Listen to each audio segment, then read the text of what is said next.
El fantasma de Canterville, por Oscar Wilde. Capítulo 1.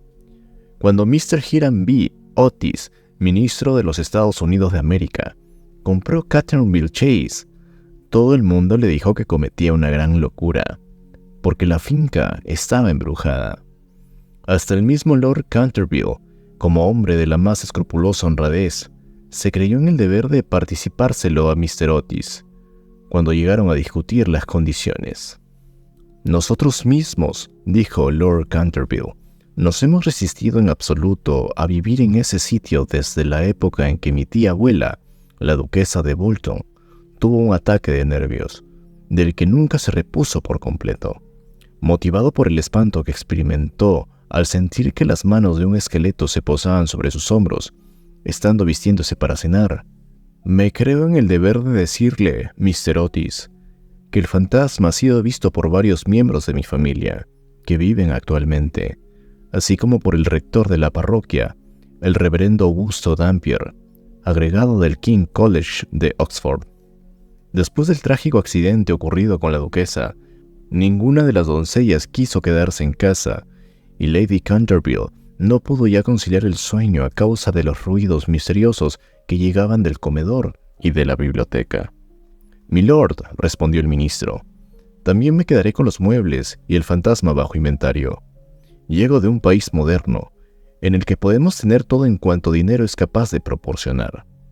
Y esos mozos nuestros, jóvenes y turbulentos, que recorren el viejo continente escandalizándolo, que se llevan los mejores actores de ustedes y sus mejores primadonas, estoy seguro de que si queda todavía un verdadero fantasma en Europa, vendrán a buscarlo enseguida para colocarle uno de nuestros museos públicos o para pasearle por los caminos como fenómeno. El fantasma existe. Me lo temo», dijo Lord Canterville, sonriendo, «aunque quizás se resista a las ofertas de sus intrépidos empresarios. Hace más de 3 siglos que se le conoce. Data con precisión de 1574 y nunca deja de mostrarse cuando está a punto de ocurrir alguna disfunción en la familia. Bah, los médicos de cabecera hacen lo mismo, Lord Canterville. Amigo mío, un fantasma no puede existir y no creo que las leyes de la naturaleza admitan excepciones en favor de la aristocracia inglesa.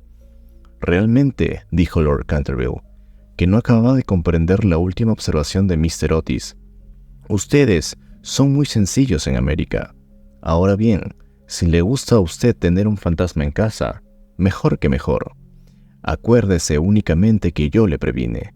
Algunas semanas después cerró el trato, y a fines de la estación del ministro y su familia emprendieron el viaje hacia Canterville Chase. La señora Otis, con el nombre de Miss Lucrecia Everett Tippin, de la calle West 53, había sido una célebre Elda en Nueva York. Era historia de una mujer muy bella, de edad regular, con unos ojos hermosos y un perfil magnífico. Muchas damas americanas, cuando abandonan su país natal, adoptan aires de persona atascada de una enfermedad crónica y se figuran que eso es uno de los sellos de distinción europea. Pero la señora Otis no cayó nunca en ese error. Tenía una naturaleza espléndida y una abundancia extraordinaria de vitalidad. A decir verdad, era completamente inglesa en muchos aspectos y era un ejemplo excelente para sostener la tesis de lo que tenemos todo común con América hoy en día, excepto la lengua. Como es de suponer, su hijo mayor, bautizado con el nombre de Washington por sus padres, en un momento de patriotismo que él no cesaba de lamentar, era un muchacho rubio, de bastante buena figura, que había logrado que se le considerase candidato a la diplomacia, dirigiendo al grupo alemán en los festivales del castillo de Newport durante las temporadas seguidas, y aún en Londres pasaba por ser un bailarín excepcional. Sus únicas debilidades eran las gardenias y la nobleza. Aparte de eso, era perfectamente sensato. Miss Virginia Otis era una muchachita de 15 años, esbelta y graciosa como un cervatillo, con mirada francamente encantadora en sus grandes ojos azules. Amazona maravillosa, sobre su poney derrotó una vez en carreras al viejo Lord Bilton, dando 2 veces la vuelta al parque, ganándole por caballo y medio, precisamente frente a la estatua de Aquiles. lo cual provocó un entusiasmo tan grande en el joven duque de Cheshire, que le propuso matrimonio allí mismo, y sus tutores tuvieron que mandarle aquella misma noche a Eton, bañado en lágrimas. Después de Virginia venían 2 gemelos, a quienes llamaban Estrellas y Rayas, porque se les encontraba siempre juntos. Eran unos niños encantadores y, con el ministro, los únicos verdaderos republicanos de la familia. Como Canterville Chase está a 7 millas de Ascot, la estación más próxima, Mr. Otis telegrafió que fueran a buscarle en coche descubierto, y emprendieron la marcha en medio de la mayor alegría. Era una noche encantadora de julio, y el aire estaba impregnado por el aroma de los pinos. De vez en cuando se oía una paloma arrullándose dulcemente, o se vislumbraba entre los helechos la pechuga de oro bruñido de algún faisán. Ligeras ardillas les espiaban desde lo alto de las vallas a su paso. Unos conejos corrían con exhalaciones a través de los matorrales o sobre los collazos cubiertos de musgo, levantando su rabo blanco. Sin embargo, no bien entraron en la avenida de Canterville Chase, el cielo se cubrió repentinamente de nubes. Un extraño silencio pareció invadir toda la atmósfera. Una gran bandada de cornejas cruzó calladamente por encima de sus cabezas, y antes de que llegasen a la casa ya habían caído algunas gotas de lluvia. En los escalones se hallaba para recibirles una anciana, pulcramente vestida de seda negra, con cofia y delantal blancos. Era la señora Umney, el ama de gobierno que la señora Otis, por vehementes requerimientos de Lady Canterville, accedió a conservar en su puesto. Hizo una profunda reverencia a cada uno de la familia cuando echaron pie a tierra y dijo, con la singularidad cortesía de los buenos tiempos antiguos, «Les doy la bienvenida a Canterville Chase». La siguieron, atravesando un hermoso hall de estilo Tudor, hasta la biblioteca, largo salón espacioso con las paredes cubiertas por madera de roble oscuro que terminaba en un ancho ventanal de cristales. Estaba preparado el té. Luego, una vez que se quitaron los abrigos, ya sentados se pusieron a curiosear en torno suyo, mientras la señora Umney iba de un lado para otro. De pronto, la mirada de la señora Otis cayó sobre una mancha de un rojo oscuro que había sobre el pavimento, precisamente al lado de la chimenea, y, sin darse cuenta de sus palabras, dijo a la señora Umney, «Creo que han vertido algo en ese sitio». «Sí, señora», contestó la señora Umney en voz baja. «En ese lugar se ha vertido sangre». «¡Qué horror!», exclamó la señora Otis. «No quiero manchas de sangre en un salón. Es preciso quitar eso inmediatamente». La vieja sonrió y con voz misteriosa repuso, «Es sangre de Lady Leonor de Canterville, que fue muerta en ese mismo sitio por su propio marido. Sin Simón de Canterville, en 1565, Sir Simón la sobrevivió 9 años, desapareciendo de repente en circunstancias misteriosísimas. Su cuerpo no se encontró nunca, pero su alma culpable sigue embrujando la casa. La mancha de sangre ha sido muy admirada por los turistas y otras personas y no puede quitarse». «Todo eso son tonterías», exclamó Washington Otis. «El producto quitamanchas, el limpiador imparable campeón, marca Pinkerton, y el detergente Paragon harán desaparecer eso en un instante». Y sin dar tiempo a que el ama de gobierno, aterrada, pudiese intervenir, ya se había arrodillado y frotaba rápidamente el estarnimado con una barrita de una sustancia parecida al cosmético negro. A pocos instantes la mancha había desaparecido sin dejar rastro. «Ya sabía yo que el Pilkington la borraría», exclamó en un tono triunfal, paseando la mirada sobre su familia llena de admiración. Pero apenas había pronunciado aquellas palabras cuando un relámpago iluminó la instancia sombría y el retumbar del trueno levantó a todos, menos a la señora Umney, que se desmayó. «¡Qué clima más atroz!», dijo tranquilamente el ministro, encendiendo un largo veguero. «Creo que el país de los abuelos está tan lleno de gente que no hay un buen tiempo bastante para todos. Siempre opiné que lo mejor que pueden hacer los ingleses es emigrar». «Querido Hiram», replicó la señora Otis, «¿qué podemos hacer con una mujer que se desmaya? Descontaremos eso de su salario, así no se volverá a desmayar». En efecto, la señora Umney no tardó en volver en sí. Sin embargo, veíase que estaba conmovida hondamente, y con su voz solemne advirtió a la señora Otis que algún contratiempo iba a ocurrir en la casa. «Señores, he visto con mis propios ojos unas cosas que pondría los pelos de punta a un cristiano, y durante noches y noches no he podido pegar los ojos a causa de las terribles cosas que pasaban aquí. A pesar de lo cual, Mr. Otis y su esposa aseguraron que la buena mujer no tenía miedo ninguno de los fantasmas. La vieja ama de llaves, después de haber impretado la bendición de la providencia sobre sus nuevos amos y de discutir la posibilidad de un aumento de salario, se retiró a su habitación renqueando. Capítulo 2. La tempestad se desencadenó durante toda la noche, pero no produjo nada extraordinario. Al día siguiente, por la mañana, cuando bajaron a almorzar, encontraron de nuevo la terrible mancha sobre el estarimado. «No creo», dijo Washington, «que tenga la culpa el limpiador Paragón. Lo he ensayado sobre toda la clase de manchas. Debe ser la cosa del fantasma». En consecuencia, borró la mancha después de frotar un poco, pero el otro día, por la mañana, había reaparecido. A la tercera mañana volvió a estar allí y, sin embargo, la biblioteca permaneció cerrada la noche anterior, llevándose arriba la llave la señora Otis. Desde entonces la familia empezó a interesarse por aquello. Mr. Otis se hallaba a punto de creer que había estado demasiado dogmático negando la existencia de los fantasmas. La señora Otis expresó su intención de afiliarse a la sociedad psíquica y Washington preparó una larga carta a Myers y Podmore, basado en la persistencia de las manchas de sangre cuando provienen de un crimen.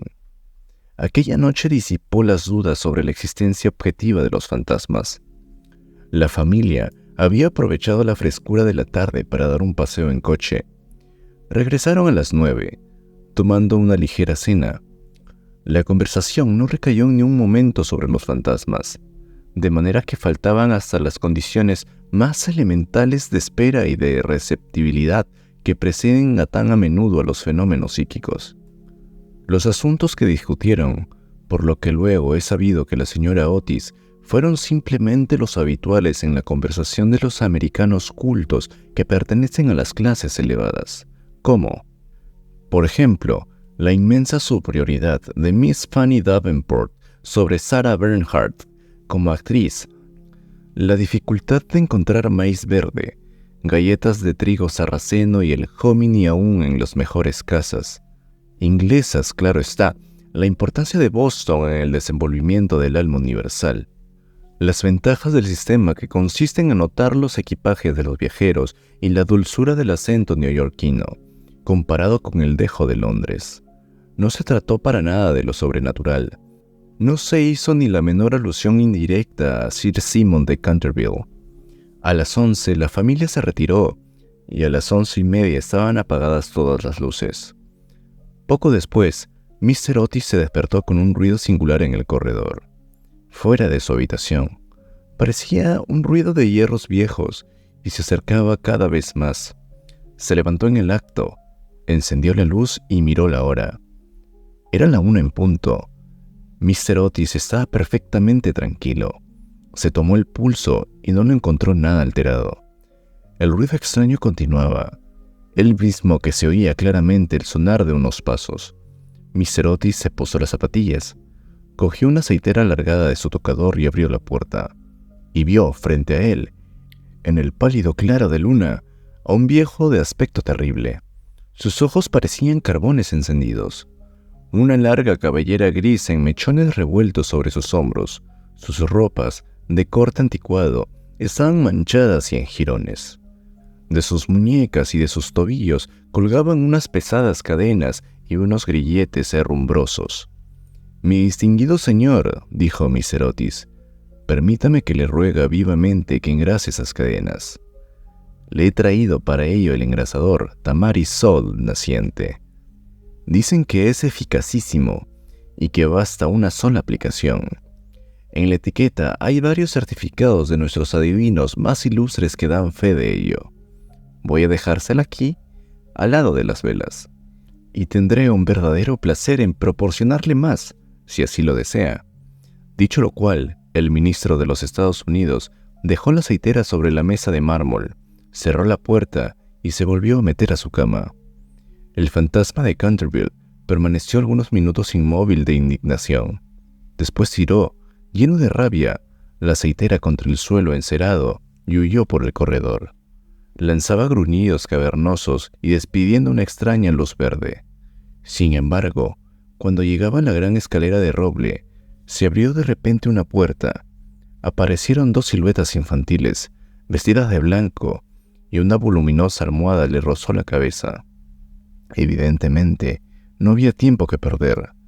Así es que, utilizando como medio de fuga la cuarta dimensión del espacio, se desvaneció a través del estuco, y la casa, de nuevo, recobró su tranquilidad. Llegado a un cuartico secreto del ala izquierda, se adosó un rayo de luna para tomar aliento y se puso a reflexionar para darse cuenta de su situación.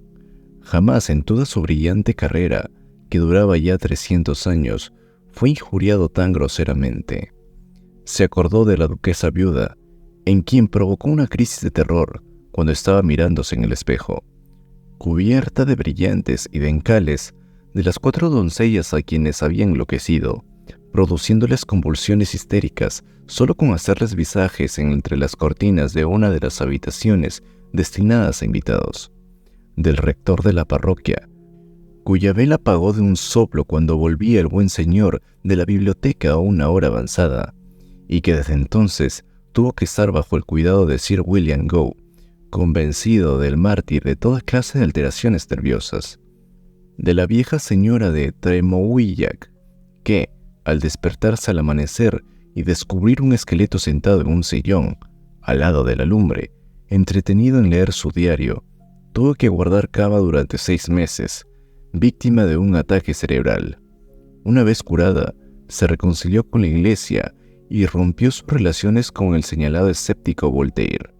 Recordó también la noche terrible en la que el bribón de Lord Canterville fue hallado ahogándose en su vestidor, con una sota de espadas hundida en la garganta, viéndose obligado a confesar antes de morir que por medio de aquella carta había timado la suma de 50,000 libras a Jaime Fox, en la casa de Crookford, y juró que aquella carta se la hizo tragar el fantasma. Todas sus grandes hazañas se volvían a la memoria. Vio desafilar al mayordomo que se levantó la tapa de los sesos por haber visto una mano verde tamborilear sobre sus cristales. Y a la bella Lady Steelfield, condenada a llevar alrededor del cuello un collar de terciopelo negro para tapar la señal de los 5 dedos, impreso como un hierro candente sobre su piel blanca, y que terminó por ahogarse en el vívero que había en el extremo de la avenida Real. Y, lleno de entusiasmo ególatra, el verdadero artista pasó revista a sus creaciones más célebres. Se dedicó una amarga sonrisa al evocar su última aparición en el papel de Rubén el Rojo o El Niño Estrangulado, su debut como Gibeón el Flaco o El Vampiro del Páramo de Bexley, y el furor que causó una noche solitaria de junio jugando a los bolos con sus propios huesos sobre el campo de tenis. Y después de todo, para que unos miserables americanos le ofreciesen el engrasador marca Sol Naciente y le tirasen almohadas a la cabeza. Era exactamente intolerable. Además, la historia nos enseña que jamás fue tratado como ningún fantasma de manera semejante. Llegó a la conclusión de que era preciso tomarse la revancha y permaneció hasta el amanecer en actitud de profunda meditación.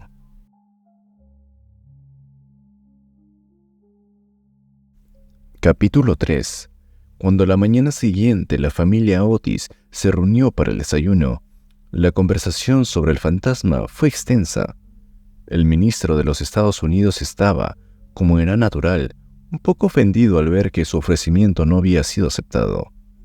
No siquiera en modo alguno de injuriar personalmente al fantasma, dijo, y reconozco que, dada la larga duración de su estancia en la casa, era correcto tirarle una almohada a la cabeza. Siento tener que decir que esta observación tan justa provocó una explosión de risa en los gemelos. Pero, por otro lado, prosiguió Mr. Otis, si se empeña, sin más ni más, en no hacer uso del engrasador marca Sol Naciente, nos veremos precisados a quitarle las cadenas. No podremos dormir con todo ese ruido a la puerta de las alcobas. Pero, sin embargo, en el resto de la semana no fueron molestados. Lo único que les llamó la atención fue la reaparición continua de la mancha de sangre sobre el piso de la biblioteca.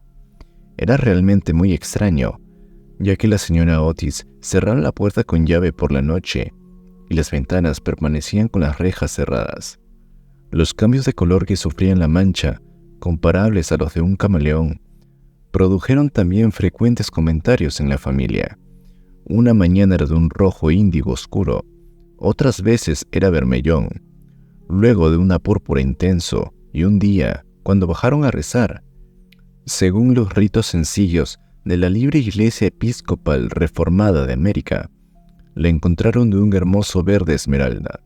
Como es natural,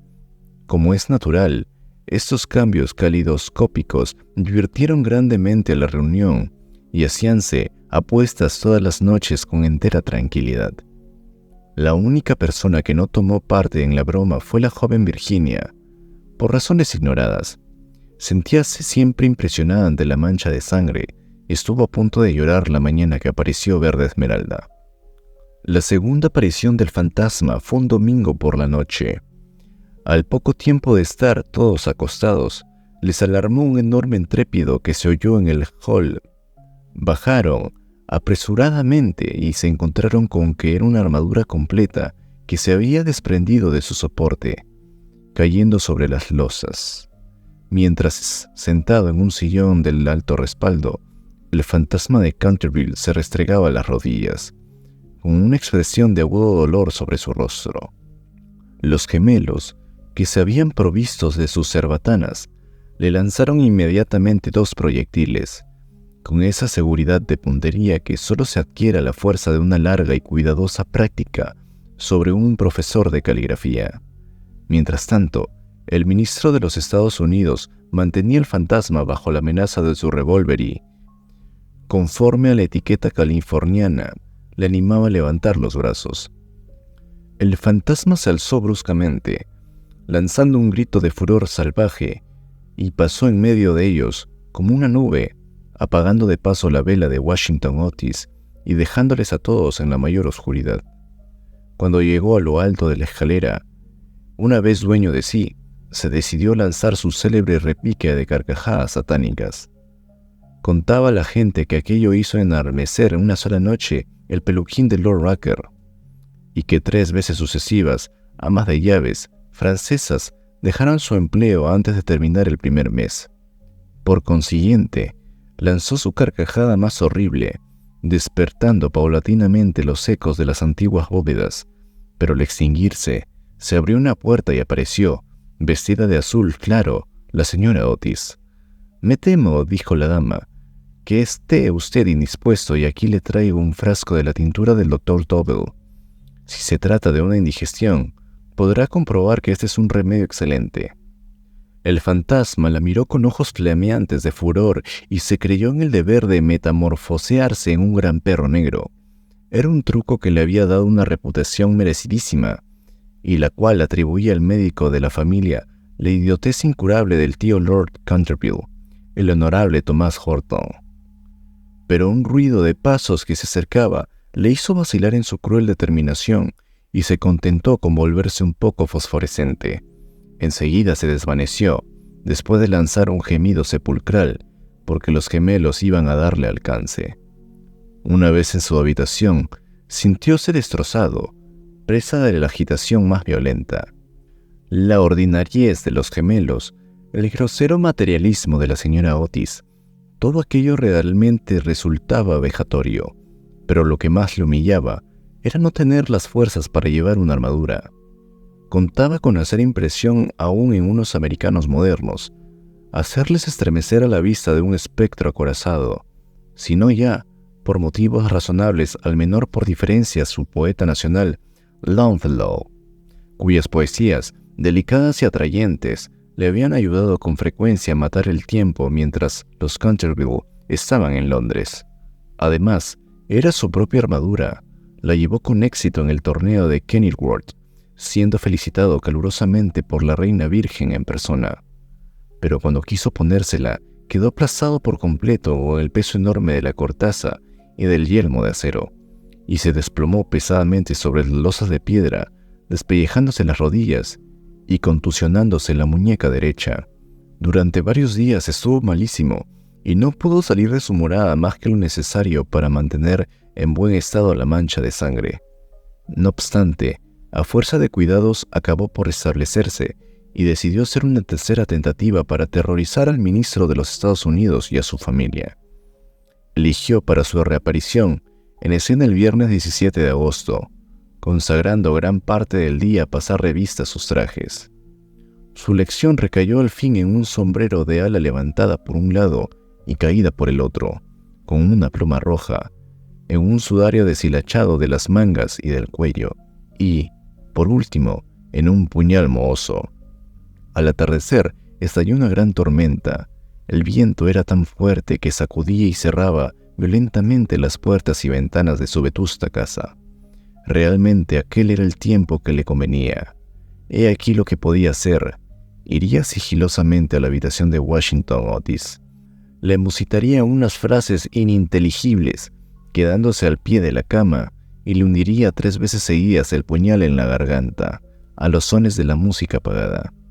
Odiaba sobre todo a Washington, porque sabía perfectamente que él era quien acostumbraba a quitar la mancha de sangre de Canterville, empleando el detergente Paragon de Pinkerton. Después de reducir al temerario y despreocupado joven a una condición de terror abyecto, entraría en la habitación que ocupaban el ministro de los Estados Unidos y su mujer. Una vez allí, colocaría una mano viscosa sobre la frente de la señora Otis y al mismo tiempo murmuraría, con voz sorda, al oído del ministro tembloroso, los secretos terribles del osario. En cuanto a la pequeña Virginia, aún no tenía decidido nada. No le había insultado nunca. Era bonita y cariñosa.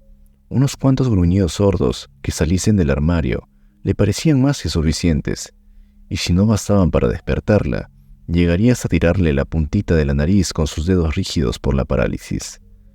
A los gemelos estaba resueltos darles una lección.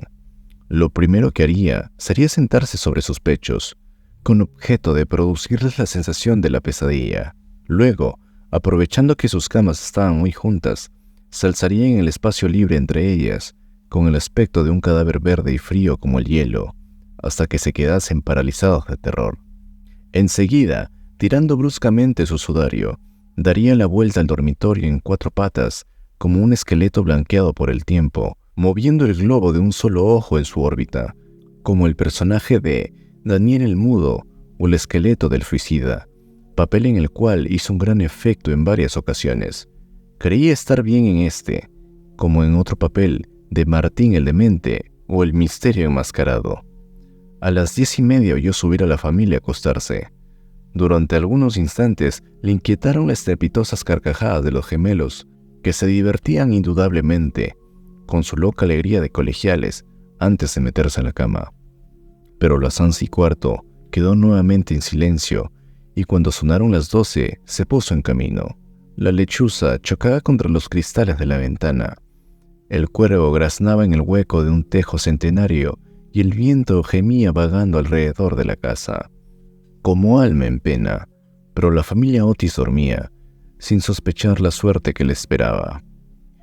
Oía con toda claridad los ronquidos regulares del ministro de los Estados Unidos, que dominaban el ruido de la lluvia y la tormenta. Se deslizó furtivamente a través del estuco. Una sonrisa perversa se dibujaba sobre su boca cruel y arrugada, y la luna escondió su rostro tras una nube cuando pasó delante de la gran ventaja ojival, sobre la que estaban representadas en azul y oro sus propias armas y las de su esposa asesinada. Seguía andando siempre, deslizándose como en una sombra funesta, que hacía que hasta las tinieblas le maldijesen a su paso. Hubo un momento en que le pareció oír que alguien le llamaba. Se detuvo, pero era tan solo un perro que ladraba en la granja roja. Prosiguió su marcha, mascultando extraños juramentos del siglo XVI, y blandiendo de vez en cuando el puñal enmohecido en el aire de medianoche.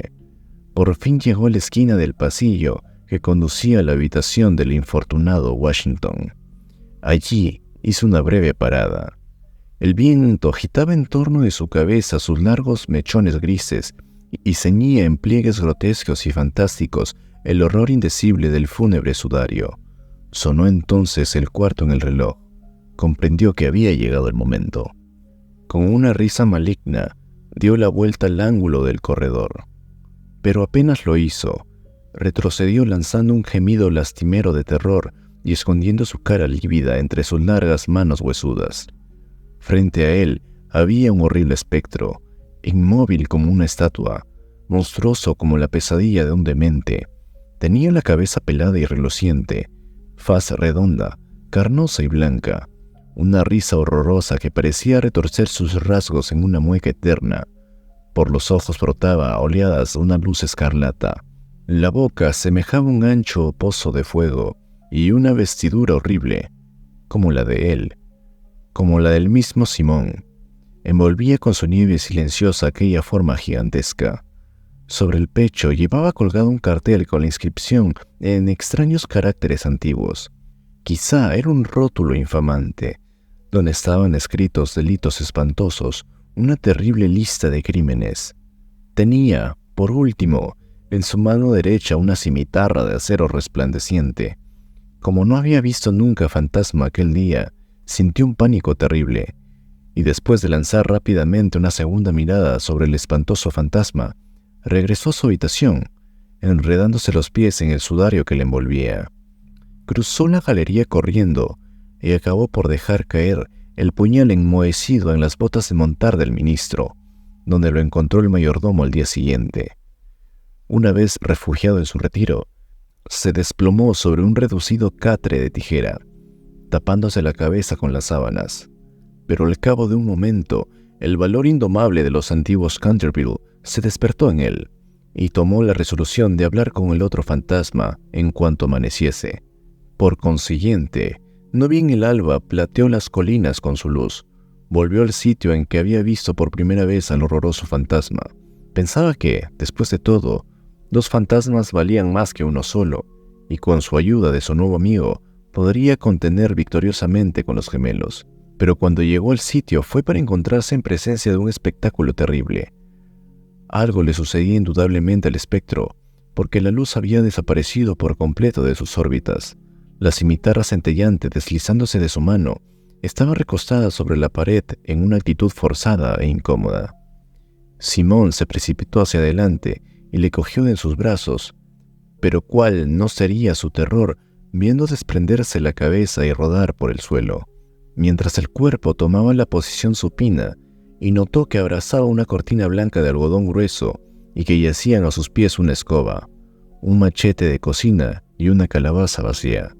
Sin poder comprender aquella curiosa transformación, cogió con mano febril el cartel, leyendo a la claridad grisácea de la mañana esas palabras temibles. «He aquí el fantasma Otis, el único espíritu auténtico y verdadero. Cuidado con las imitaciones. Todos los demás fantasmas están falsificados». Y la entera verdad se le apareció como relámpago. Había sido burlado, chasqueado, engañado. La expresión característica de los Canterville reapareció en sus ojos. Apretó las encías desdentadas y, levantado por encima de su cabeza sus manos amarillas, juró, según la fraseología pintoresca de la antigua escuela, que cuando el gallo tocase 2 veces el cuerno de su alegre llamada, se perpetrarían crímenes sangrientos y que el asesinato, de callado paso, saldría entonces de su retiro. No había terminado de formular este juramento terrible criando de una alquería lejana. De tejado de ladrillo rojo salió el canto de un gallo. Lanzó una risa risotada, lenta y amarga, y esperó 1 hora y después otra, pero por alguna razón misteriosa no volvió a cantar el gallo. Por fin, a eso de las 7:30, la llegada de las criadas le obligó a abandonar su terrible guardia y regresó a su morada, con altivo paso, pasando por una vana esperanza y proyecto fracaso. Una vez allí consultó varios libros de caballería, cuya lectura le interesaba extraordinariamente, y pudo comprobar que el gallo cantó siempre 2 veces en cuantas ocasiones se tuvo que recurrir a aquel juramento. «Que el diablo se lleve ese infame volátil», murmuró. «En otro tiempo hubiese caído sobre él con mi gran lanza, atravesándole el garrote y obligándole a cantar otra vez para mí, aunque reventara». Y dicho esto, se retiró a su confortable ataúd de plomo y allí permaneció hasta la noche. Capítulo 4. Al día siguiente, el fantasma se sintió muy débil y cansado. Las terribles emociones de las 4 últimas semanas empezaban a producir su efecto. Tenía el sistema nervioso completamente alterado y temblaba al más ligero ruido. No salió de su habitación en 5 días y concluyó por hacer una concesión en lo relativo a la mancha de sangre del salón de la biblioteca. Puesto que la familia Otis no quería verla, era indudablemente que no la merecía. Aquella gente estaba colocada a los ojos en vista de un plano inferior a la vida material y era incapaz de apreciar el valor simbólico de los fenómenos sensibles. La cuestión de las apariciones de fantasmas y el desenvolvimiento de los cuerpos astrales eran realmente para él una cosa muy distinta e indiscutiblemente fuera de su gobierno, pero, por lo menos, constituía para él un deber ineludible mostrarse en el comedor una vez a la semana y farfullar por la gran ventana ojival el primero y el tercer miércoles de cada mes. No veía ningún medio digno para sustraerse a aquella obligación. Verdad es que su vida estuvo llena de crímenes, pero quitado eso era un hombre muy concienzudo en todo lo que se relacionaba con lo sobrenatural. Así, pues, los 3 sábados siguientes atravesó, como de costumbre, el corredor entre 12 de la noche y 3 de la madrugada, tomando todas las precauciones posibles por no ser visto ni oído. Se quitaba las botas, pisaba lo más ligeramente que podía sobre las viejas maderas carcomidas, envolvíase con una gran capa de terciopelo negro y no dejaba de usar el engrasador sol naciente para engrasar sus cadenas. Me veo precisado a reconocer que solo después de muchas vacilaciones se decidió adoptar a esta última forma de protegerse, pero, al fin, una noche, mientras cenaba la familia, se deslizó en el dormitorio del señor Otis y se llevó el frasquito. Al principio se sintió un poco humillado, pero después fue suficientemente razonable para comprender que aquel invento merecía grandes elogios y que cooperaba, en cierto modo, a la realización de sus proyectos. A pesar de todo, no se vio cubierto de molestias. No dejaban nunca de tenderle cuerdas de lado a lado del corredor para hacerle tropezar en la oscuridad. Y una vez que se había disfrazado para el papel de Isaac el Negro o el cazador del bosque de Huxley, cayó de bruces al poner el pie sobre una plancha de maderas enjabonadas que habían colocado los gemelos desde el umbral del salón de tapices hasta la parte alta de la escalera de roble. Esta última afrenta le dio tal rabia que decidió hacer un esfuerzo de imponer su dignidad y consolidar su posición social, y formó el proyecto de visitar a la noche siguiente a los insolentes chicos de Eton, en su célebre papel de Ruperto el Temerario o el Conde sin Cabeza. No se había mostrado con aquel disfraz desde hacía 70 años, es decir, desde que causó el tal pavor en la bella Lady Barbara Modish, que ésta se retiró su consentimiento al abuelo del actual Lord Canterville y se fugó a Gretna Green con el arrogante Jack Castletown, jurando que por nada del mundo consentiría en emparentar con una familia que toleraba los paseos de un fantasma tan horrible por la terraza al atardecer. El pobre Jack fue al poco tiempo muerto en duelo con un arma de fuego por Lord Canterville en terrenos de Wadsworth, y Lady Barbara murió de pena en Tunbridge Wells antes de terminar el año. Así es que fue un gran éxito en todos sentidos. Sin embargo, fue, permitiéndome emplear un término teatral para aplicarle a uno de los mayores misterios del mundo sobrenatural o, en el lenguaje más científico, del mundo superior a la naturaleza. Una creación de las más difíciles y necesitó 3 buenas horas para terminar los preparativos. Por fin todo estuvo listo, y él contentísimo de su disfraz. Las grandes botas de montar que hacían juego con el traje eran, eso sí, un poco holgadas para él, y no pudo encontrar más que una de 2 pistolas de arzón, pero, en general, quedó satisfechísimo, y a la 1:15 pasó a través del estuco y bajó al corredor. Cuando estuvo cerca de la habitación ocupada por los gemelos y a la que se llamaba el dormitorio azul por el color de sus cortinajes, se encontró con la puerta entreabierta. A fin de hacer una entrada efectista, la abrió de par en par con violencia, pero se le vino encima una jarra de agua que le empapó hasta los huesos, no dándole en el hombro por unos milímetros. Al mismo tiempo oyó unas risas sofocadas que partían de la doble cama con dosel. Su sistema nervioso sufrió tal conmoción que regresó a su habitación a toda prisa y al día siguiente tuvo que permanecer en cama con un fuerte catarro. El único consuelo que tuvo fue el de no haber llevado la cabeza sobre sus hombros, pues de lo contrario las consecuencias hubieran podido ser más graves. Desde entonces renunció para siempre a espantar a aquella recia familia de americanos y se contentó, por regla general, con vagar por el corredor, en zapatillas de fieltro, envuelto el cuello en una gruesa bufanda, por temor a las corrientes de aire, y previsto de un arcabuz para el caso que fuese atacado por los gemelos. Hacia el 19 de septiembre fue cuando recibió el golpe de gracia. Había bajado por la escalera hasta el espacioso hall, seguro de que en aquel sitio por lo menos nadie le iba a molestar, y se entretenía en hacer observaciones satíricas sobre las grandes fotografías del ministro de los Estados Unidos y de su mujer, hechas en casa por Saroni y que ahora ocupaban un lugar en los retratos de la familia Canterville. Iba vestido, sencilla pero decentemente, con un largo sudario salpicado del moho del cementerio. Se había atado la quijada con una tira de tela amarilla y llevaba una linternita y un azadón de sepulturero. En una palabra, iba disfrazado de Jonás el desenterrador o el ladrón de cadáveres de Chertseymoor.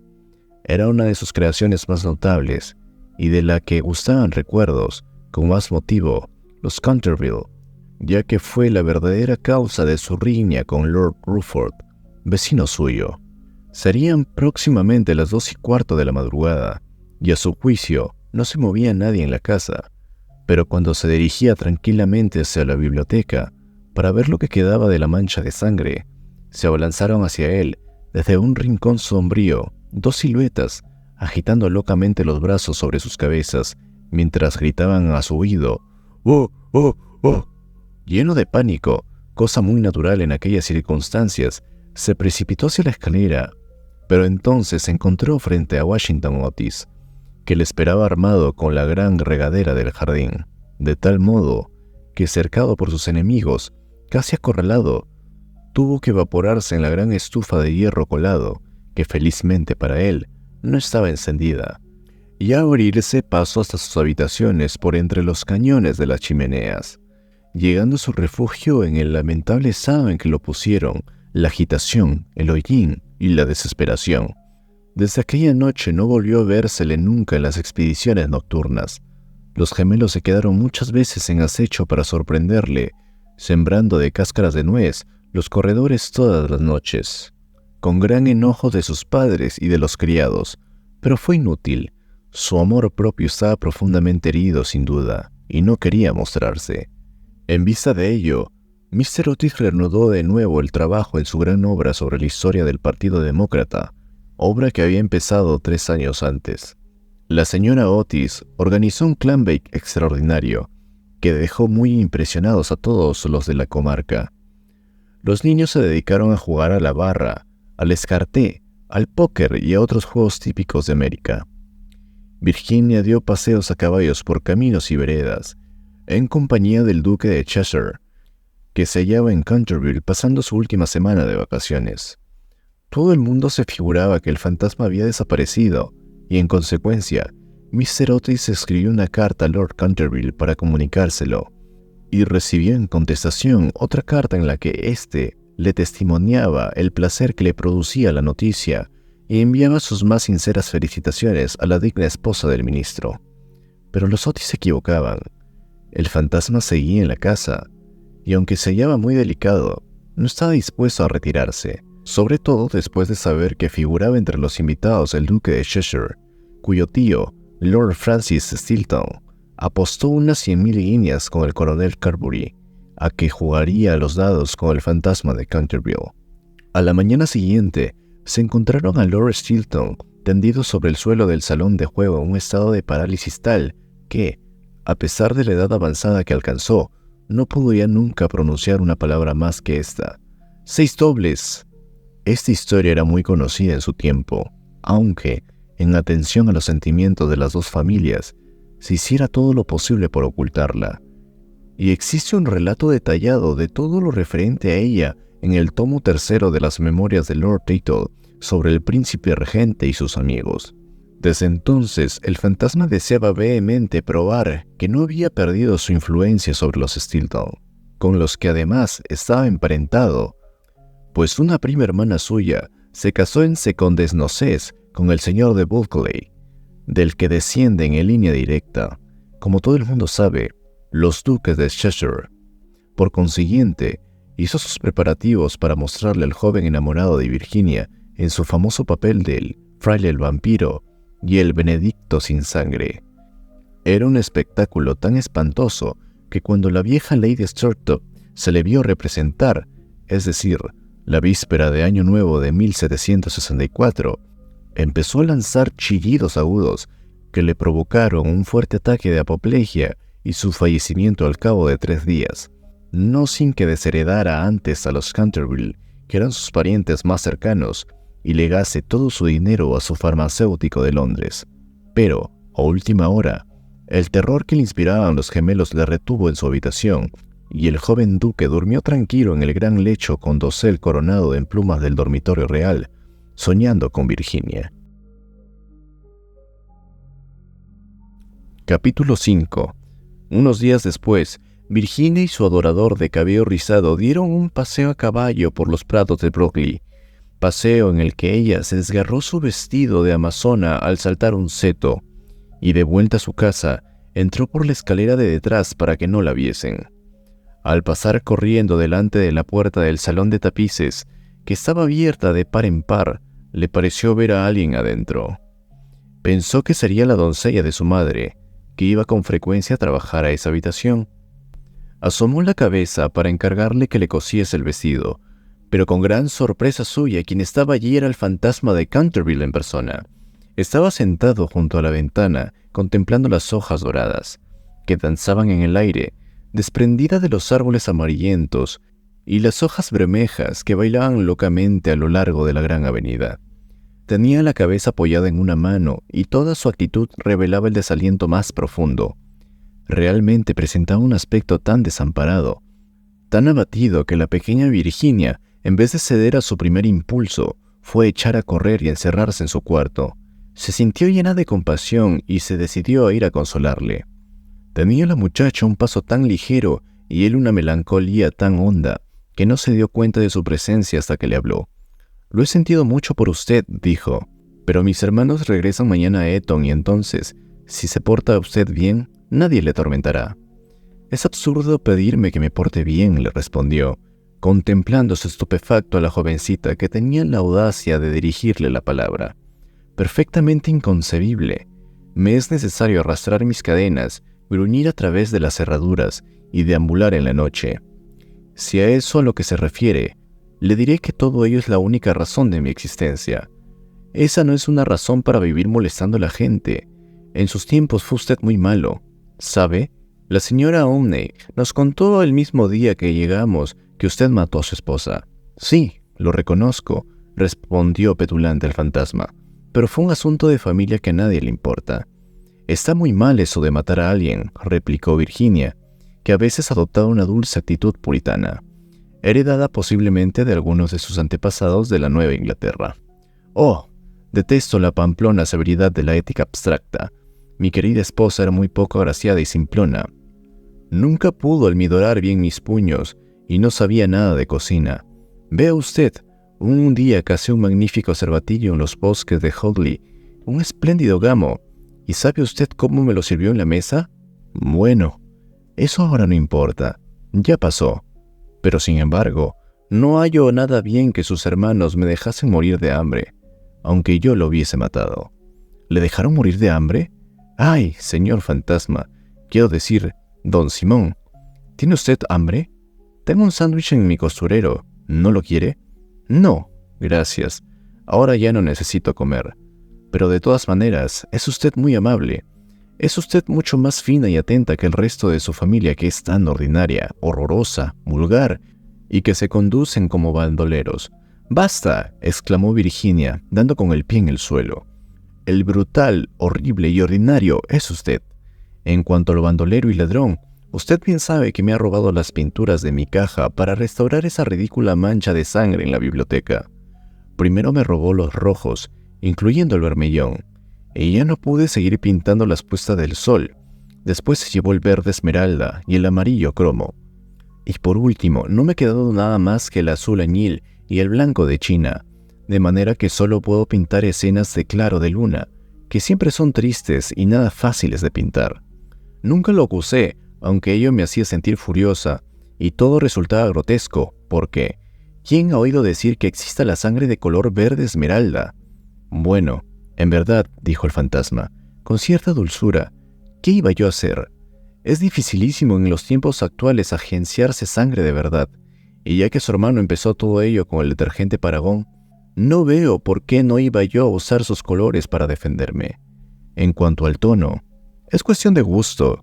Así, por ejemplo, los Canterville tienen sangre azul, la sangre más azul que existe en Inglaterra. Aunque ya sé que ustedes los americanos no hacen el menor caso a esas cosas. No sabe usted nada, y lo mejor que puede hacer es emigrar y así desarrollará su mentalidad. Mi padre tendrá un verdadero gusto en proporcionarle un pasaje gratuito, y aunque haya derechos arancelarios elevadísimos sobre toda clase de cosas espirituosas, a usted no le pondrán trabas en la aduana. Una vez en Nueva York, usted puede contar con un gran éxito. Conozco infinidad de personas que darían $100,000 por tener antepasados y que sacrificarían mayor cantidad aún por tener un fantasma en la familia. Creo que no me gustaría América. Quizás se deba que allí no tenemos ni ruinas ni curiosidades, dijo burlonamente Virginia. ¿Qué curiosidades ni qué ruinas?, contestó el fantasma. Tienen ustedes su marina y sus modales. Buenas noches. Voy a pedir a mi papá que conceda a los gemelos una semana más de vacaciones. No se vaya, Miss Virginia, se lo suplico, exclamó el fantasma. Estoy tan solo y soy tan desgraciado que no sé qué hacer. Quisiera irme a dormir, pero no puedo. Es inconcebible. No tiene más usted que meterse a la cama y apagar la vela. Algunas veces es dificilísimo permanecer despierto, sobre todo en la iglesia, pero, en cambio, dormir es muy sencillo. Hasta los niños saben dormir admirablemente, y no son nada ilustrados. Hace 300 años que no duermo, dijo el anciano tristemente, haciendo que Virginia abriese mucho más sus hermosos ojos azules llenos de asombro. Hace 300 años que no duermo, y me siento tan cansado. Virginia adoptó un grave continente, y sus labios finos temblaron como pétalos de rosa. Se acercó y, arrodillándose al lado del fantasma, contempló su viejo rostro marchito. Pobre fantasma, murmuró. ¿Y no hay algún lugar donde pueda usted dormir? Allá lejos, pasando el pinar, respondió él en voz baja y soñadora. Hay un jardincito. La hierba crece en él alta y espesa. Allí pueden verse las grandes estrellas blancas en la cicuta.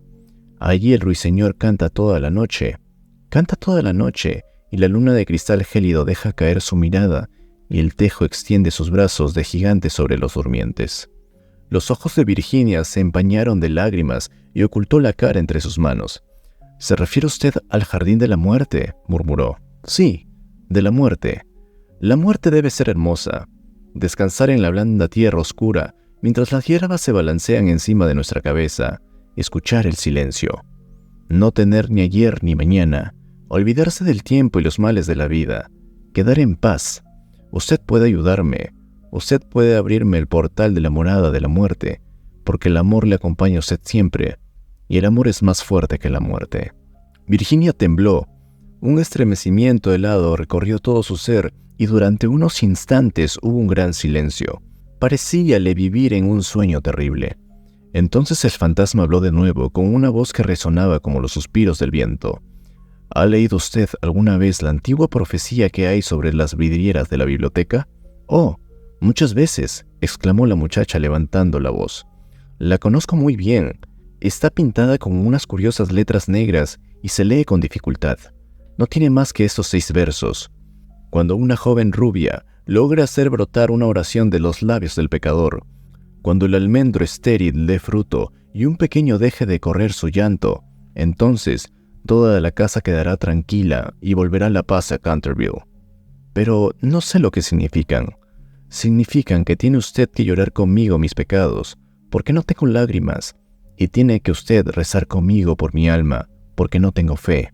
Y entonces, si ha sido usted siempre dulce, buena y cariñosa, el ángel de la muerte se compadecerá de mí. Verá usted seres terribles en las tinieblas y voces malignas que susurrarán en sus oídos, pero no podrán hacerle ningún daño, porque contra la pureza de una niña no pueden hacer nada las potencias infernales. Virginia no contestó, y el fantasma retorcióse las manos en la violencia de su desesperación, sin dejar de mirar la rubia cabeza inclinada. Pero de pronto se irguió la joven, muy pálida, con un fulgor extraño en los ojos. «No tengo miedo», dijo con voz firme, «y rogaré al ángel que se apiade de usted». El fantasma, levantándose de su asiento y alzando un débil grito de alegría, tomó su mano e inclinándose sobre ella con la gracia en los viejos tiempos, la besó. Sus dedos estaban fríos como el hielo y sus labios se abrazaban como el fuego, pero Virginia no flaqueó. Después la hizo atravesar la estancia sombría. Sobre el tapiz de un verde apagado estaban bordados unos pequeños cazadores. Soplaban en sus cuernos adornados con borlas y con sus lindas manos le hacían señas de que retrocediese. «Vuelve sobre tus pasos. Virginia, no sigas. Vete, vete», gritaban. Pero el fantasma le apretaba en aquel momento la mano con más fuerza, y ella cerró los ojos para no verlos. Horribles alimañas de colas de lagarto y de los ojos saltones hacían guiños maliciosos en las esquinas de la chimenea, mientras le decían en voz baja: «Ten cuidado, Virginia, ten cuidado. Podríamos no volver a verte». Pero el fantasma apresuró entonces el paso, y Virginia no oyó nada. Cuando llegaron al extremo de la estancia, el viejo se detuvo, murmurando unas palabras que ella no pudo comprender. Volvió a Virginia a abrir los ojos y vio disiparse el muro lentamente, como una neblina, y abrirse una negra caverna. Un áspero y helado viento les azotó, sintiendo la muchacha que alguien tiraba de su vestido. «Deprisa, deprisa», gritó el fantasma, «o será demasiado tarde». Y en el mismo momento el muro se cerró de nuevo detrás de ellos, y el salón de tapices quedó desierto. Capítulo 6. 10 minutos después sonó la campana para el té, y Virginia no bajó. La señora Otis envió a uno de sus criados a buscarla. No tardó en volver diciendo que no había podido encontrar a la Miss Virginia por ninguna parte. Como la muchacha tenía la costumbre de ir todas las tardes al jardín a coger flores para la cena, la señora Otis no se preocupó en lo más mínimo. Pero sonaron las 6 y Virginia no aparecía. Entonces su madre se sintió seriamente intranquila y envió a sus hijos en su busca, mientras ella y su marido recorrían todas las habitaciones de la casa. A las 6:30 volvieron los muchachos diciendo que no habían encontrado huellas de su hermana por alguna parte. Entonces se inquietaron todos extraordinariamente y nadie sabía qué hacer cuando Mr. Otis recordó de repente que pocos días antes había permitido acampar en el parque a una tribu de gitanos. Así pues, salió inmediatamente para el Blackfield Hollow, acompañado de su hijo mayor y de 2 criados de la granja. El joven duque de Cheshire, completamente loco de ansiedad, rogó con insistencia a Mr. Otis que le dejase acompañarle, mas éste se negó, temiendo que pudiese surgir algún conflicto. Pero cuando llegó al sitio en cuestión, vio que los gitanos se habían marchado, y era evidente que su partida había sido precipitada, pues el fuego ardía aún y quedaban platos sobre la hierba. Después de mandar a Washington y a 2 hombres a registrar los alrededores, se apresuraron a regresar y envió telegramas a todos los inspectores de policía del condado, rogándoles que buscasen a la joven raptada por algunos vagabundos o gitanos. Luego hizo que le trajeran su caballo, y después de insistir para que su mujer y sus 3 hijos se sentaran a la mesa, partió con un caballerango por el camino de Ascot. Había recorrido 2 millas cuando oyó un galope a su espalda. Se volvió, viendo al joven duque que llegaba en su pony, con la cara sofocada y la cabeza descubierta. «Lo siento muchísimo», le dijo el joven con voz entrecortada, «pero me es imposible comer mientras Virginia no aparezca. Se lo ruego, no se enfade conmigo. Si nos hubiera permitido casarnos el año pasado, no habría ocurrido eso nunca». «No me rechace usted», ¿verdad? No puedo, ni quiero irme. El ministro no pudo menos de dirigir una sonrisa a aquel mozo guapo y atolondrado, conmovidísimo ante la abnegación que se mostraba por Virginia e inclinándose sobre su caballo. Le golpeó el hombro cariñosamente y le dijo: «Pues bien, Cecil, ya que insistes en venir, no me queda más remedio que admitirte en mi compañía, pero, eso sí, tengo que comprarte un sombrero en Ascot». «Al diablo los sombreros, lo que quiero es encontrar a Virginia», exclamó el duque riendo, y acto seguido galoparon hasta la estación. Una vez allí, Mr. Otis preguntó al jefe si no habían visto el andén de una joven cuyas señas correspondiesen con las de Virginia, pero no averiguó nada sobre ella. No obstante, lo cual el jefe de la estación expidió telegramas a las estaciones del trayecto, ascendentes y descendentes, y le prometió ejercer una vigilancia minuciosa. Enseguida, después de comprar un sombrero para aquel duque en una tienda de novedades que se disponía a cerrar, Mr. Otis cabalgó hasta Baxley, el pueblo situado a 4 millas más allá, y que, según le dijeron, era muy frecuentado por los gitanos, ya que cerca de allí había una numerosa comunidad rural. Hicieron levantarse al guarda del lugar, pero no pudieron conseguir ningún dato de él, así que, después de atravesar y explorar los contornos, los dos jinetes tomaron otra vez el camino de casa, llegando a Canterville a eso de las 11. Rendidos de cansancio y con el corazón desgarrado por la inquietud, se encontraron allí con Washington y los gemelos, esperándoles en la puerta con linternas, porque la avenida estaba muy oscura. No se había descubierto la menor señal de Virginia. Los gitanos fueron alcanzados en el prado de Brooklyn, pero no estaba la joven entre ellos. Explicaron la prisa de su marcha, diciendo que se habían equivocado el día que debía celebrarse la feria de Shorton, y que el temor de llegar demasiado tarde les obligó a darse prisa. Además, parecieron desconsolados por la desaparición de Virginia, pues estaban agradecidísimos con Mr. Otis por haberles permitido acampar en su parque. 4 de ellos quedaron detrás para tomar parte en las pesquisas. Se hizo vaciar el estanque de las carpas, registraron la finca en todos los sentidos, pero no consiguieron nada. Era evidente que Virginia estaba perdida, al menos por aquella noche, y fue con un aire de profundo abatimiento como entraron en casa Mr. Otis y los jóvenes seguidos del caballerango, que llevaba de las bridas los 2 caballos y el pony. En el vestíbulo se encontraron con el grupo de los criados llenos de terror. La pobre señora Otis estaba acostada sobre un sofá de la biblioteca, casi loca de terror y de ansiedad, y la vieja ama de gobierno le humedecía la frente con agua de colonia. Enseguida Mr. Otis instó a su esposa para que comiese algo y dio órdenes para que sirviesen la cena. Fue una comida triste, pues casi nadie hablaba, y hasta los gemelos se veían espantados y sumisos, pues querían extrañamente a su hermana. Cuando terminaron, Mr. Otis, a pesar de los ruegos del joven duque, mandó que todo el mundo se fuese a la cama, diciendo que ya no podía hacerse nada más aquella noche, y que al día siguiente telegrafiaría a Scotland Yard, ya que pusieron inmediatamente varios detectives a su disposición. Pero en el preciso momento en que salían del comedor, sonaron las 12 en el reloj de la torre. Apenas acababan de extinguirse las vibraciones de la última campanada, cuando oyóse un crujido acompañado de un grito penetrante. Un trueno estentório bavoleó la casa. Una melodía ultraterrena flotó en el aire. Un lienzo de pared se desprendió bruscamente en lo alto de la escalera, y sobre el rellano, muy pálida, casi blanca, apareció Virginia llevando en la mano un cofrecillo. Inmediatamente todos la rodearon.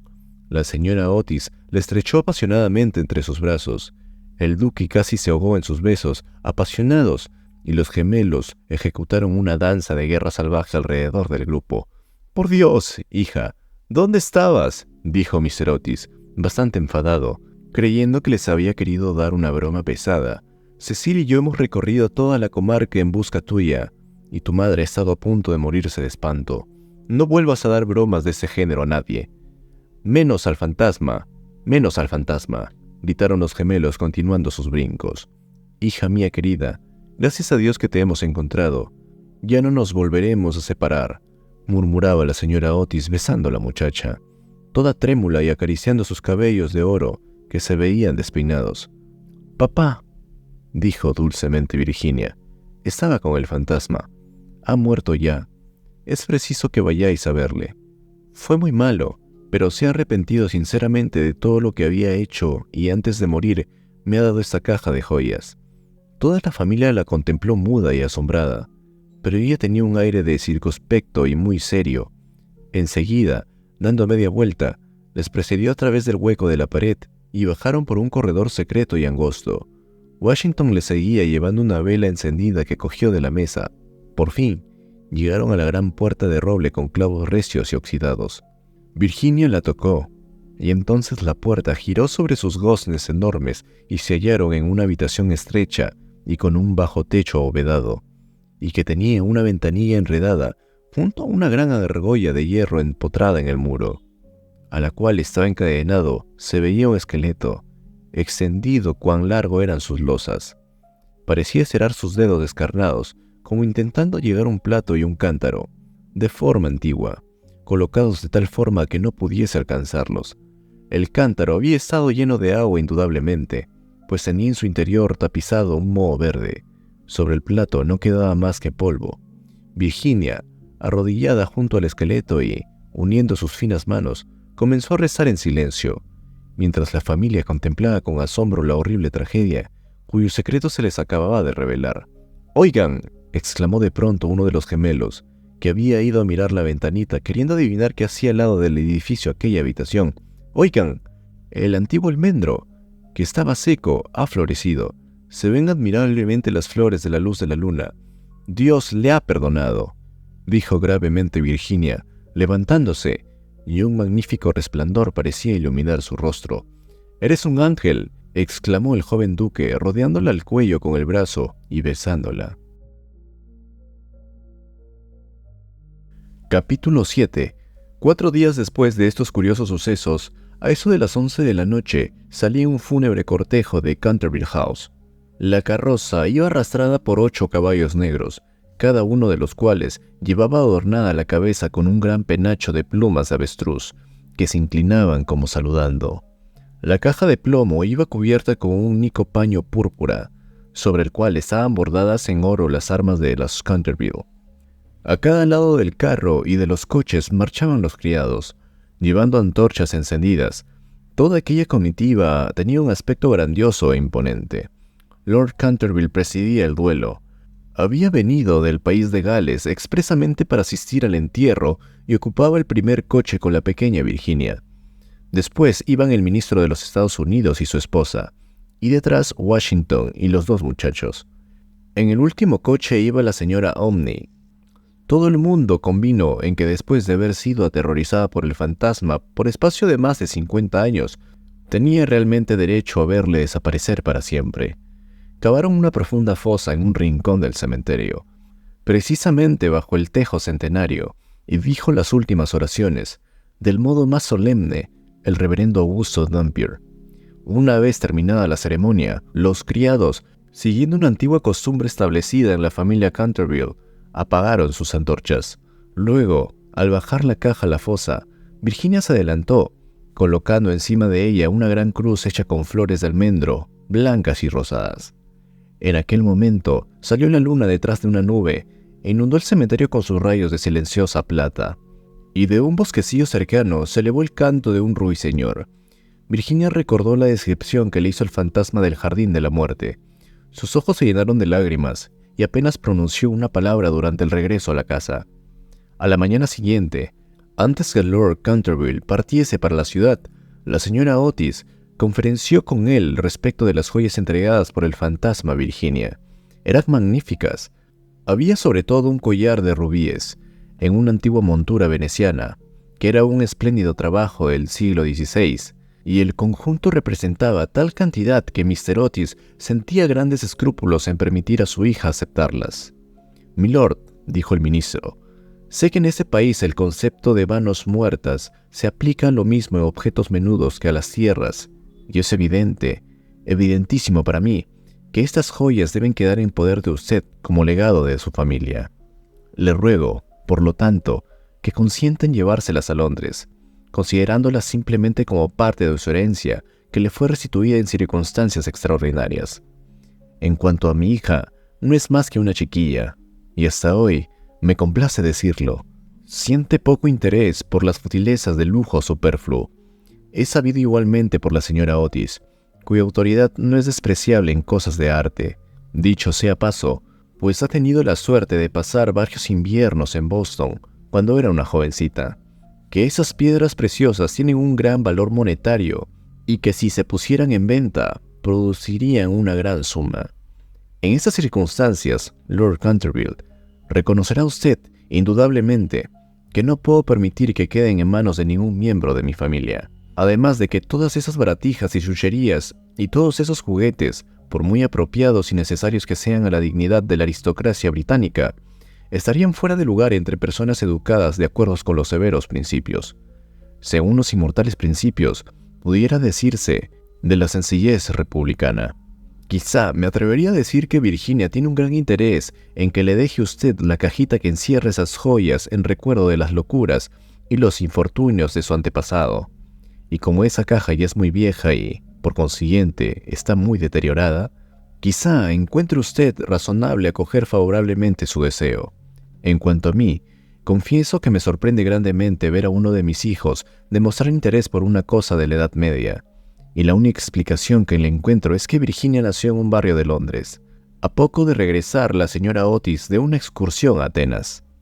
Lord Canterville escuchó con gran atención y muy serio el discurso del digno ministro, atusándose de vez en cuando su bigote gris, para ocultar una sonrisa involuntaria. Una vez que hubo terminado, Mr. Otis le estrechó cordialmente la mano y contestó: «Mi querido amigo, su encantadora hija ha prestado un servicio importantísimo para mi desgraciado antecesor, Sir Simon. Mi familia y yo le estamos llenos de gratitud hacia ella por su maravilloso valor y por la sangre fría que ha demostrado. Las joyas le pertenecen, sin duda alguna, y creo que si tuviese yo la suficiente insensibilidad para quitárselas, el viejo malvado saldría de su tumba al cabo de 15 días para hacerme la vida infernal. En cuanto a que sean joyas de familia, no podrían serlo sino después de estar especificadas como tales en un testamento de forma legal, y la existencia de estas joyas permaneció siempre ignorada. Le aseguro que son tan mías como de su mayordomo. Cuando Miss Virginia sea mayor, creo que le encantará tener estas cosas tan lindas para poder lucirlas. Además, Mr. Otis, olvida usted que adquirió el inmueble y el fantasma bajo inventario, de modo que todo lo que pertenece al fantasma le pertenece a usted. A pesar de las pruebas de su actividad que ha dado Sir Simon por el corredor, no por eso deja estar menos muerto, desde el punto de vista legal, y su compra le hace usted dueño de lo que le pertenecía a él». Mr. Otis se quedó muy preocupado ante la negativa de Lord Canterville y le rogó que reflexionara nuevamente sobre su decisión. Pero el excelente par se mantuvo firme y terminó por convencer al ministro que aceptase el regalo del fantasma. Cuando en la primavera de 1890, la duquesa de Cheshire fue presentada por primera vez en la recepción de la reina, con motivo de su casamiento, sus joyas fueron tema general comentario y admiración, porque Virginia fue agraciada de la diadema que se otorga como recompensa a todas las americanistas de buena conducta, y se casó con su novio en cuanto a éste llegó a la mayoría de edad. Eran ambos tan simpáticos y agradables, y además se amaban de tal manera que no hubo quien estuviese encantado con aquel matrimonio, menos la anciana marquesa de Dumbleton, que había hecho todo lo posible por pescar al joven duque casarle con alguna de sus 7 hijas. Para conseguirlo no dio menos de 3 comidas muy costosas y, cosa extraña de notarse, Mr. Otis en cierto modo lo había ayudado. Mr. Otis sentía una viva simpática personal por el duque, pero teóricamente era enemigo de los títulos nobiliarios y, según sus propias palabras, era de temer que, de entre influencias enervantes de la aristocracia ávida de placeres, llegase a olvidar a su hija los verdaderos principios de la sencillez republicana. Sus observaciones quedaron olvidadas cuando avanzó por la nave central de la iglesia de San Jorge, en Hanover Square, llevando a su hija apoyada en su brazo hacia el altar. No había en esos momentos un padre más orgulloso en todo el territorio de Inglaterra. El duque y la duquesa, ya pasada la luna de miel, regresaron a Canterville Chase, y al día siguiente de su llegada, por la tarde, fueron a dar una vuelta por el cementerio solitario del atrio de la iglesia próxima al Pinar. Al principio, se había tenido una serie de dificultades acerca de la inscripción que debería figurar en la lápida de Sir Simon, pero al fin se decidió grabar solo las iniciales del nombre de aquel caballero y los versos que estaban escritos sobre la ventana de la biblioteca. La duquesa trajo consigo un ramo de rosas precioso y lo dejó sobre la tumba, y después de permanecer unos momentos de pie, caminaron dirigiéndose hacia el claustro en ruinas de la vieja abadía. La duquesa se sentó sobre el caído pilar de una columna, mientras que su esposo, descansando en sus pies, fumaba un cigarrillo contemplando a su esposa y mirando sus bellos ojos. De pronto, tiró el cigarro, le tomó la mano y le dijo: «Virginia, una buena esposa nunca debe tener secretos para su esposo». «Querido Cecil, yo no tengo secretos para ti». «Sí que los tienes», contestó él sonriendo. «Nunca me has contado lo que te pasó mientras estuviste encerrada con el fantasma». «Nunca se lo he contado a nadie, Cecil», dijo Virginia con una actitud reposa y seria. «Ya lo sé, pero ¿podrías decírmelo?» «Por favor, no me preguntes, Cecil. No puedo decírtelo. Pobre Sir Simon. Le debo mucho». «Sí, no te rías, Cecil. De veras, mucho le debo. Me hizo ver lo que era la vida y lo que significa la muerte, porque el amor es más fuerte que ambas». El duque se levantó, inclinándose para besar amorosamente a su esposa. «Puedes guardarte tu secreto mientras yo sea el dueño de tu corazón», murmuró. «Ese siempre ha sido tuyo, Cecil, y algún día se los contarás a nuestros nietos, ¿no es verdad?» Virginia se sonrojó. Y ese es el fin del fantasma de Canterville.